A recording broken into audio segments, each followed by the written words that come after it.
ልትሸሽ ወንጀል አልሰራው ለምን ሸሻለሁ? ይኸውልሽ አሁን አባዬ ተኝቷል። ክፉ ደግ አንነጋገር። ይተኛ። ቆይ ለሱ ብዬ መሰለኝ እዚህ ቤት ውስጥ ያለሁት። ሰማኛለህ? ያ ድምጽ መቅጃ ብዙ ሚስጥር ይዟል። ያ ሚስጥር ደግሞ ሙሉ ለሙሉ ዳጣ ላይ ነው። አትልከኝ። መተው መስሎ ነው። እኔ እናንተ ያላወራድ ነው ገና ብዙ ሂሳብ አለ። እሺ ስለዚህ ድምጽ መቅጃውን መልስልኝ። እኔ ምንም ነገር አላየውም አላቀምም። በጣም ጥሩ። እሱም ፖሊስ ሲቀፈድድ አንደርስታንድ ታደርገዋለህ። ችግር የለም።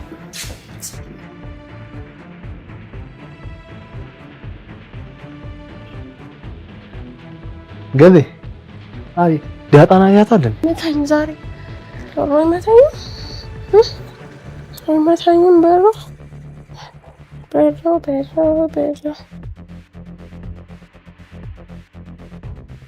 በረልና መታ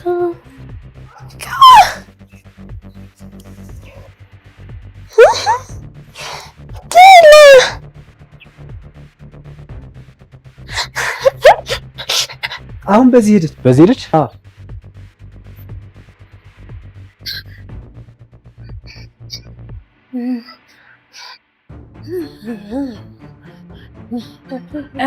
ውሃዬ ነይ አንዴ። ምንድን ነው? ነይ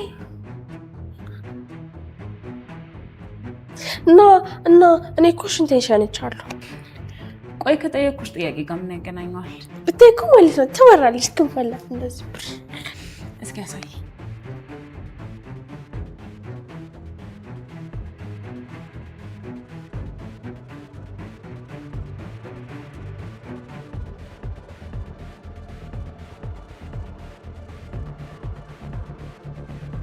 መድኃኒት እንደ ፍላጎቷ ደረጀና ማርታን ለመለያየት ከጫፍ ደርሳ የነበረ ቢሆንም የሚሳካላት ግን አይመስልም። ናታን መድኃኒትን አታሉ ድምጽ መቅጃውን ከጣለችበት ቦታ እንዳገኘው አስመስሎ የዛን ቀን ምሽት በሰላም ቢያድሩም ከነሱ አስቀድማ ድምጽ መቅጃውን አግኝተው የነበረችው ውሃ ግን ምንነቱን ሳታውቅ ነገሮችን ድብልቅልቁን ለማውጣት ተቃርባለች። መድኃኒት ናታን እኔ ጋር ነው ያለውን ድምጽ መቅጃ በውሃ እጅ ላይ ስታየው በደስታ ስለ ነገሩን በፍጥነት ለማድመጥ ትቀበላታለች። ቢሆንም ግን ድምጽ መቅጃውን ለመጫወቻነት አስበው በድንጋይ ቀጥቅጠው ስለነበር የቀዳውን ድምጽ በፍጹም ማድመጥ የምትችል አይመስልም። እናንተ ምን ታስባላችሁ? ድምጽ መቅጃው ተበላሽቷል ወይስ በአግባቡ ሰርቶ መድኃኒት ታደምጠዋለች?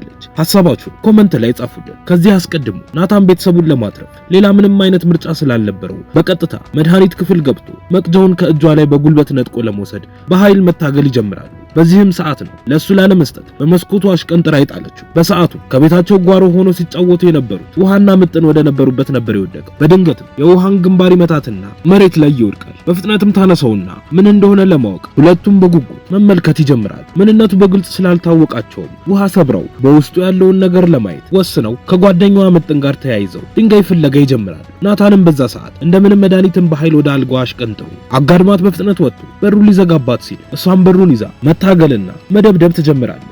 ናታን እስኪመለስ ድረስ በጭንቅ ውስጥ ሆነው ሲጠባበቁ የነበሩት ዳጣና ኤቢም እዛው ሶፋ ላይ ተቀምጠው ባሉበት ማርታ ትመጣለች። እነሱም ስለ ነገሩ እንዳታቅ በፍጥነት እጇን ይዘው መሃላቸው ያስቀምጧትና መለፍለፍ ይጀምራሉ። ሁኔታቸው ልክ እንዳልሆነ ያስተዋለችው ማርታም ግራ በመጋባት ስሜት ውስጥ ሆና ቆይ ግን ምን ሆናችኋል ብላ ስጠይቃቸው ኤቢም ምንም አልሆንም እማዬ ብላ ስትላት ዳጣም ተቀጥልና አታስቢ ስለኛ እማዬ ግን አንቺ ደህና ነሽ ብላ ትጠይቃታለች። ከሁኔታቸው ችግር እንዳለ በደንብ ግልጽ የሆነላት ማርታም ይባሱኑ ብሎ ከፎቅ ላይ የበር መንኳኳት ድምጽ ትሰማና እናንተ ልጆች ተናገሩ፣ ምንድነው ነገሩ? የማን በር ነው እየተንኳኳ ያለው? መድኃኒት አለች እንዴ ክፍሏ ብላ ስጠይቃቸው ዳጣም በድጋሚ አሁንም ለማስቀየስ ሙከራዋን ትቀጥላለች። ስለኛ ምንም አታስቢ እማዬ እኛ እኮ በጣም ደህና ነን። ስራ ነበረብሽ ደክሞሻል አይደለ? በቃ ተነሽና ሻወር ወስደሽ ልብስ ቀይረሽ ለጥበይ ተነሽ ብላ ስትላት ኤቢም ትቀጥልና አሁን እማዬ እውነቷን እኮ ነው ዳጣ ስትታይ በጣም የደከመሽ ትመስያለሽ ግቢና ተኝ ብላ ስትላት ማርታም በጥርጣሬ እየተመለከተቻቸው እናንተማ በእርግጠኝነት አንድ ጥፋት አጥፍታችኋል። ምንድነው እንደዚህ መቅበዝበዝ? ተናገሩ። ማን ነው ከላይ ያንኳኳ ያለው? ወንድ አስገብታችኋል እንዴ? መቼም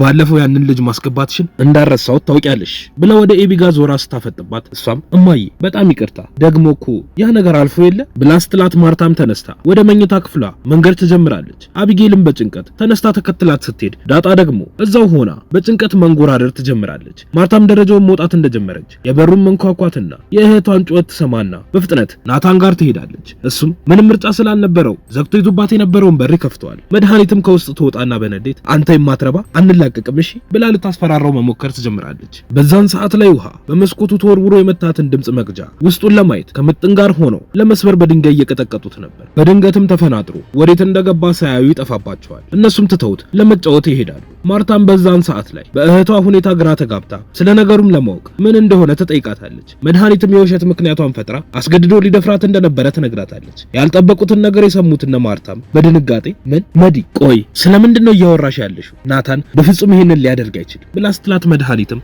እሷን ለማሳመን ሲታገሉ የቀለው እጇን እያሳየቻት አየሽው አይደለ ቤታችሁ እንዲኖር ያስገባችሁት ጎረምሳ ይኸው ሊደፍረኝ ነበር እናም ፖሊስ ጥሩልኝ ብላ ስትል ናታንም ይቀጥልና እማዬ እኔ በፍጹም ይሄንን አላደረኩም ብሎ ሊያስረዳት መሞከር ይጀምራል። ማርታም በሁኔታው ግራ ተጋብታ እሺ ቆይ ታዲያ እጇን ምን ሆና ነው እንደዚህ የቀለው? ናታን ኤቢ እስቲ አስረዱኝ ብላ ስጠይቃቸው ኤቢም አክስቴ እንዳለችው አይደለም እናቴ ሁላችንም እዚሁ ቤት ነበር አውቃ እየዋሸች ነው ያለችው ብላ ስትል መድኃኒትም በንዴት በደንብ አግዥለት እሺ ተጋገዙ ሰምኛለሽ ህግ ይዳኘኛል እሺ ሁላችሁም ከዚህ በኋላ ከናንተ ጋር ምንም አይነት ንግግር አይኖርኝም ህግ ይፈርዳል ብላ ጥላቸው ድምጽ መቅጃውን ለመፈለግ ትወጣለች። ናታንም በፍጥነት ተከትሏት ይወርዳል። ማርታም በሁኔታው ግራ ተጋብታ ኤቢ ለምንድነው የተፈጠረውን ነገር በግልጽ የማትነግሪኝ? ለምንድነው ተከትሏት ሲሄደው? እህቴን ምንድነው ያደረጋችኋት? ኤቢ እንደዚህ አይነት ውሸት አንቺ ላይ አያምርም እሺ ብላ ተናዳ ጥላት ወደ መኝታ ቤቷ ትገባለች። በዛን ሰዓት ላይ ከናታን ቀድማ የወረደችው መድኃኒትም መቅጃውን እያፈላለገችው ባለችበት ናታንም ይደርስና አንቺ ወዴት አባሽ ነው የወረወርሽው ብሎ ሲላት እሷን በንዴት ቆይ ግን አንተ ልጅ ችግርህ ምንድነው? ምን አይነት ሚስጥር ቢኖረው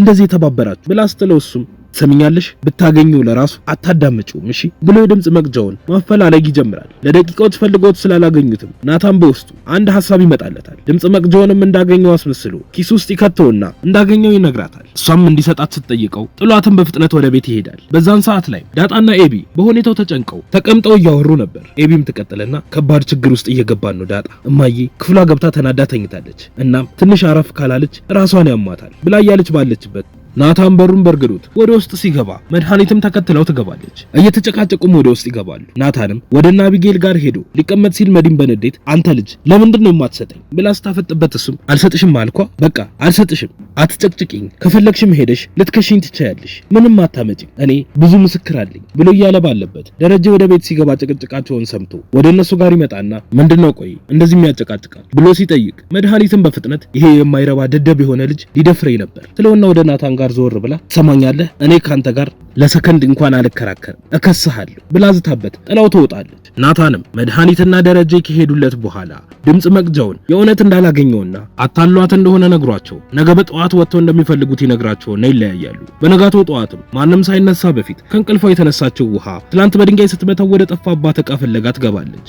ብዙም ሳይቆይ ናታንም ከእንቅልፉ ለመፈለግ ተነስቶ ሊወጣ ሲል መድኃኒትም ታገኘውና ምን ነው ፈርተህ ልትሸሽ ነው እንዴ ብላ ስትጠይቀው እሱም ለማን ብዬ ወንጀል አልሰራም ይኸውልሽ አሁን እና አባዬ ተኝተዋል ክፉ ደግ ባንነጋገር ጥሩ ነው ብሎ ሲላት እሷም ይተኛዋ እኔ ምን አገባ ለነሱ ብዬ መሰለኝ እዚህ ያለሁት ያ ድምጽ መቅጃ ብዙ ሚስጥርን ይዟል ሚስጥሩ ደግሞ ሙሉ ለሙሉ ስለ ዳጣ ነው የመተው መስሎህ ነበር አይደለ እኔና አንተ ያላወራረድ ነው ገና ብዙ ሂሳብ አለብን ስለዚህ አሁን ድምጽ መቅጃውን መልስልኝ ብላ ስትጠይቀው ናታንም እሷ ስለምትለው ነገር ምንም የሚያውቀው ነገር እንደሌለ አስረግጦ ነግሯት ጥሏት ይወጣል። የበረረባትን መጫወቻ ስትፈልግ የነበረችው ውሃም ከጠፋበት ቦታ ላይ አግኝተው ወደ ቤት ተመልሳ ስትገባ መድኃኒት ለብቻዋ ተቀምጣ ባለችበት ከነ ድምጽ መቅጃው ታያታለች። ከዚህም በኋላ ነው ውሃን ተቀብላ በውስጡ የተቀዳውን ድምጽ ለማዳመጥ መሞከር የጀመረችው። በቀጣይ ምን የሚፈጠር ይመስላችኋል? ሐሳብ እንዲሁም ማስተያየታችሁን ኮሜንት ላይ ጻፉልን።